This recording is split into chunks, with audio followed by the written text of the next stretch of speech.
চট্টগ্রামের Dampara police line মাঠে 2004 সালের 2 এপ্রিল দুপুরের পর যখন পুলিশ ও সেনা সদস্যরা অস্ত্রগুলো বের করছিলেন তখন তারাই হতবাক হচ্ছিলেন। এর আগে কখনোই এ ধরনের অত্যাধুনিক আনকরা অস্ত্র দেখেনি তাদের অনেকেই। 10 ট্রাক অস্ত্রের মধ্যে প্রায় 1300 SMG, 400 rifle, 150 Locket launcher, 12 lakh গুলি এবং 27,000 গ্রেনেড ছিল। ওই দিন বিকেলে ঢাকা থেকে হেলিকপ্টারে উড়ে গিয়ে তখনকার স্বরাষ্ট্র প্রতিমন্ত্রী লুৎফুজ্জামান বাবরও খানিকটা বিস্ময় প্রকাশ করেছিলেন। একই সাথে সাধুবাদ দিয়েছিলেন আইন শৃঙ্খলা রক্ষাকারী বাহিনীকে। এটা যারা এনেছে বা যেই চক্র এনেছে তারা ডেফিনেটলি এই দেশের এই জনগণের শত্রু। তো আমরা বর্তমান অবস্থাতে এটা অত্যন্ত খুব আর্লি আমাদের জন্য টু কমেন্ট সামথিং। আমরা এটাকে ইনভেস্টিগেট করছি। ইতিমধ্যে কিছু লোককে গ্রেপ্তার করা হয়েছে।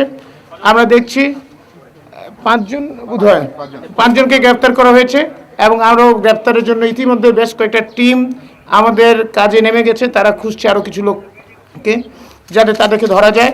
10 বছরের ব্যবধানে সেই লুৎফুজ্জামান বাবর আজ সেই মামলাতেই দণ্ডিত হলেন। 2004 সালের 1 এপ্রিল গভীর রাতে চট্টগ্রামের রাষ্ট্রায়ত্ত ইউরিয়া সার কারখানার ঘাট থেকে ট্রাকে তোলার পর আটক হয় বিশাল এই অস্ত্রের চালান।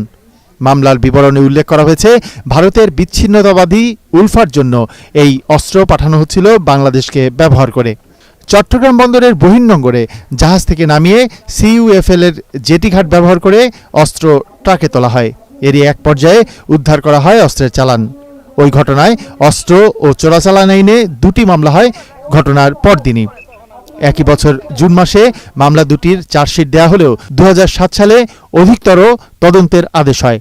পরে 2011 সালের সেই চার্জশিটে জোট সরকারের শিল্পমন্ত্রী মতিউর রহমান নিজামী, স্বরাষ্ট্র প্রতিমন্ত্রী লুৎফুজ্জামান বাবর ছাড়াও সে সময়ের ডিজিএফআই ও এনএসআই এর শীর্ষ পর্যায় থেকে শুরু করে মাঠ পর্যায়ের কয়েকজন কর্মকর্তাকে আসামি করা হয়।